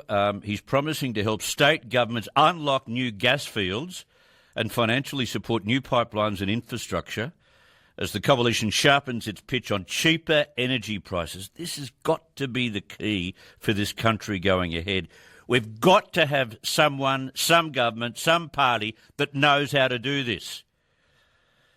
Building on promises to tear down Labor's environmental and green energy frameworks, the opposition leader will pursue state energy deals with states that unlock new gas by providing equal Commonwealth funding and helping to remove regulatory barriers if he wins government in 2028. No matter what the government tells you, the CO2 emissions out of gas are greatly below the emissions from coal.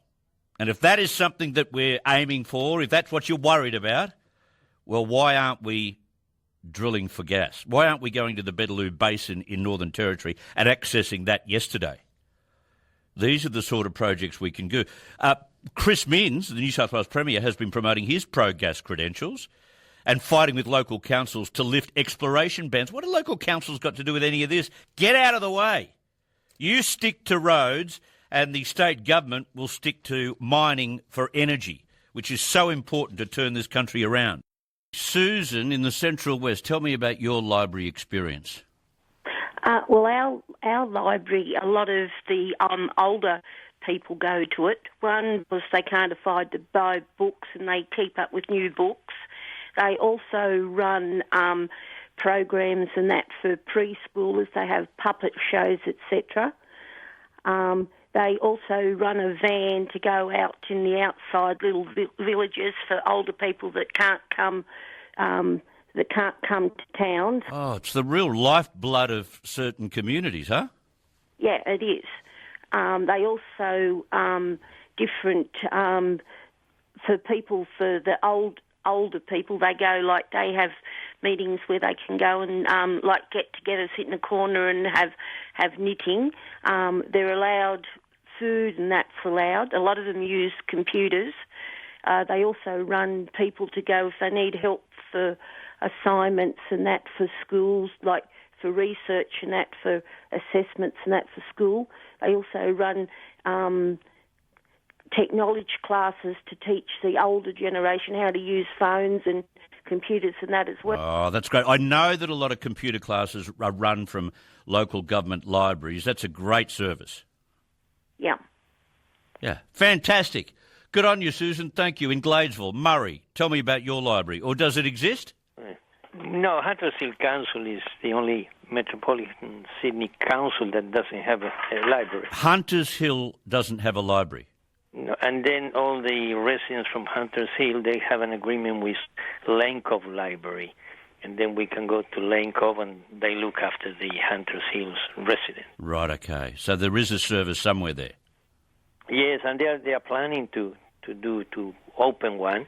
And they have a little like a community library called the Yarn. And but it's not nowhere near like a proper library. They just don't have one. Right. But but you know, it's in the planning. But it's been in the planning for quite a while. Yeah, I doubt whether you see more libraries. I think what we'll see from here is a deletion of libraries because of the technological digital age that we've hit, mate. That's the problem. Good on you, Murray. Thank you. Thank you. Thank you very much for your call. Must go. It's been 19 years, but the Broncos are back on top of the rugby league world. Sport with Graham Hughes, brought to you by Arbor Vitae. Easier to take than Monday's experts. Ring 1300 879 863 to get your bottle today. He's in the studio, bright, fresh, pumping, even skipping into the studio after Saturday's win by the Bulldogs. Would that be right? How well did they go? Yes, good. Took them up. Have you got 10 minutes? Yeah, go. They played very well. Yeah, they did. Especially Burton. Burton was outstanding. Look, across the paddock, they were good. The whole season comes down to next weekend's match against the Panthers. Panthers, and then who have you got? Brisbane, last game. Well, you're gonna win against Brisbane. You would like to think so, yeah. So does that mean you got a chance, or you'd have to win both? I know it's still dependent upon a team called Souths, who some people follow. Oh, that team. Now they are clinging onto that 8th position, and we have to beat the Titans next week. My information this morning, is that Latrell Mitchell will be named on the bench. I would expect him to be there at some stage, and used. I mean, they need a lift. I mean, for them, their performance on the weekend, scoring 24 points is one thing, but then letting in 45, I mean, their defence was shot. Oh, and I've got to say, and I'm not picking on one player, I just remember seeing one player miss a lot of tackles, and that's Jaden Sullivan at halfback. And they're targeting him now. The Warriors targeted him on Saturday afternoon, and I've got to say, why they don't use Jai Gray at halfback when he played all his junior football at halfback, I have no idea. He didn't get to see a second of the game. Yeah, he doesn't let you down, does he?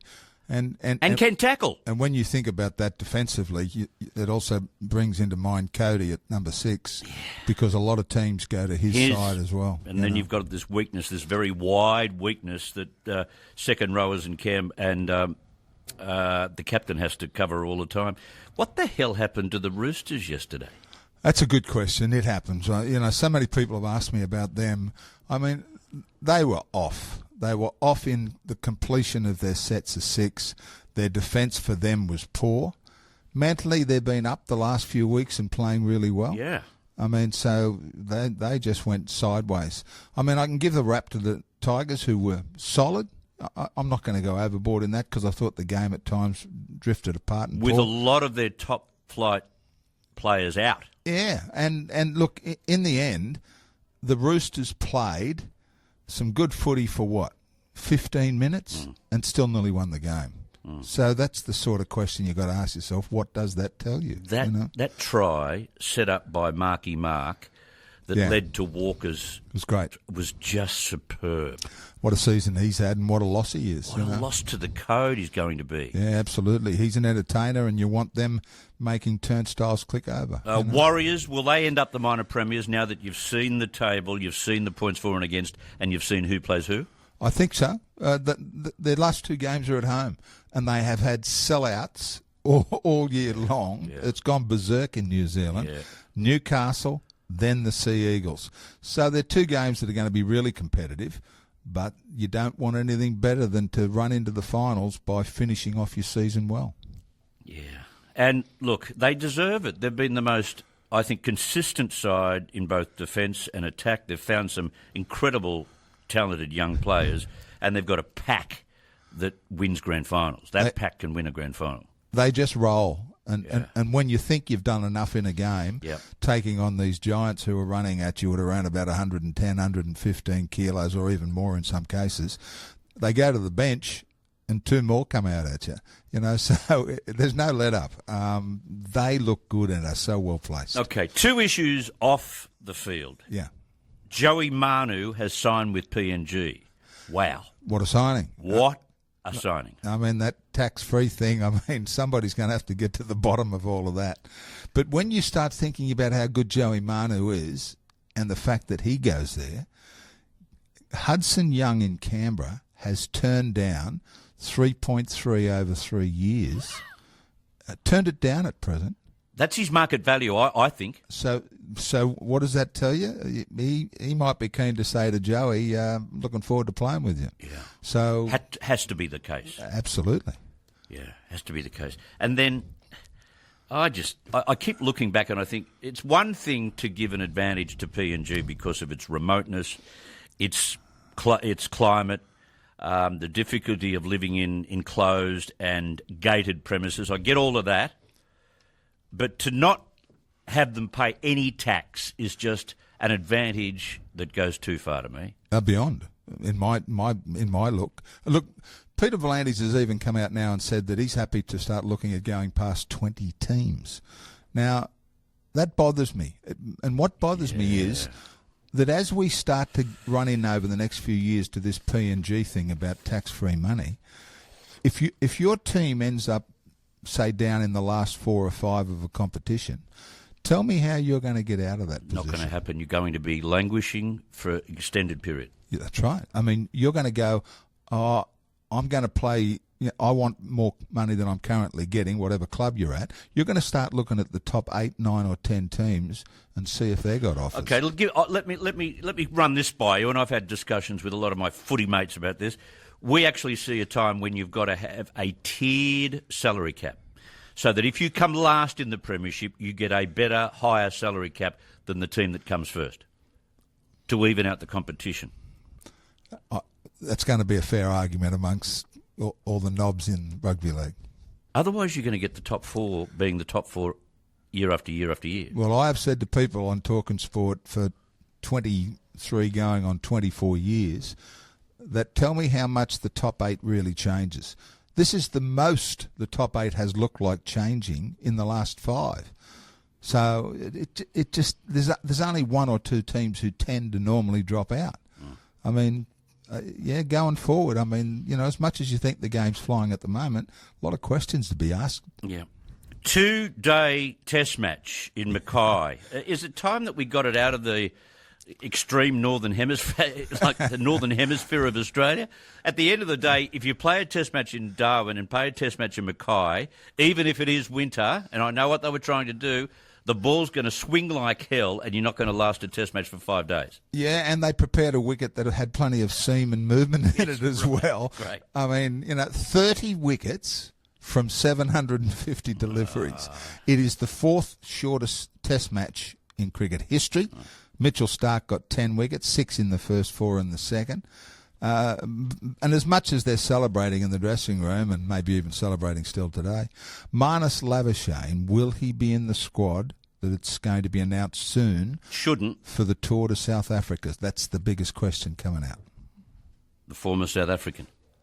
Marnus Labuschagne, will he tour South Africa? How good was Starc? Unbelievable. But, geez, you'd like to carry that wicket around with him. And Cameron Green has probably extended a career that was about to come to naught. Yeah, on wickets that some people would think doesn't really suit him, but he played well. He did play well. All right, AFL, that was an emotional, I did see some of it yesterday, an emotional way to respond to what was the worst week in Swans history. Yeah, I know it's been horrific for many of their fans and those who they say hundreds left before the game once they'd watched the women's game. You stick by your team. That's what you do. You stick by your team. Hundreds didn't, though. They walked out. Yeah, I know. 123-70 over North Melbourne, which, under the conditions of the week and everything that had gone on, was a pretty rock-solid performance. A lot of people expecting worse. 5 of their best players out, 3 of them absolutely arguably their best. But it's far from over, and we out again. We're not going to say too much. Can't say anything at all until the police wrap up their investigations. They'll appreciate the week off. Yes. Mentally exhausted, I'd imagine. Absolutely. In the USPGA Tour, down to the FedEx Cup final event. Can you believe this? This is their final event where the best 30 who have played over the whole season of the USPGA Tour play out for $40 million tournament. Whoa. Now, $10 million goes to the winner. You can finish 8th, and guess what? You get $1 million. You can finish 30th. You can finish last in this top 30, and you get $460,000, which equates to 642,000 Australian. I'll play. I'll come last. Australian dollars. And talking of Aussies, Minwoo Lee, Adam Scott are in it. So they'll be getting some decent chaff to wrap up their Christmas presents. And also the Kiwi Ryan Fox, who won the British Open. Of course, he's there as well. Okay. Massive tournament. Now, I've got a new team. I was going for Ange Postecoglou and Tottenham before they split up, and now I'm going to go for Hull City because we've got a teenage Socceroo who debuted last night. 18 years of age. We spoke about him last week when he signed the deal. With Hull City. They played Manchester United. He came on and they had a 2-0 win over an EPL giant. So that's outstanding for them. Yeah. And I want to give a rap to Newcastle United, who should have beaten Liverpool. They had them down 2-1. Oh.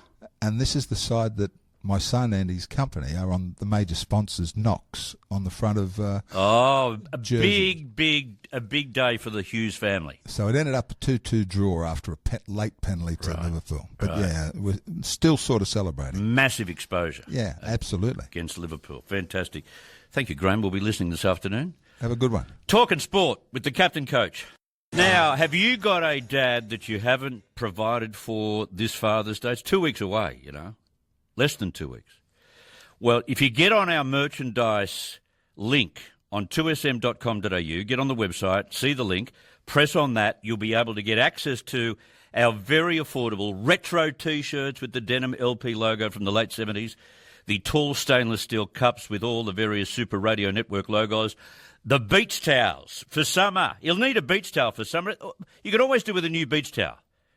They get all torn and furry and holey and rough. Buy a new beach towel for him. Or what about a red 2SM cap or a golf umbrella? It doesn't need to be for golf. It's the best umbrella you can buy. It's red with all the logos as well. All for Father's Day. And if you get in now, you'll have it delivered by Gem Promotional Products in time for Father's Day.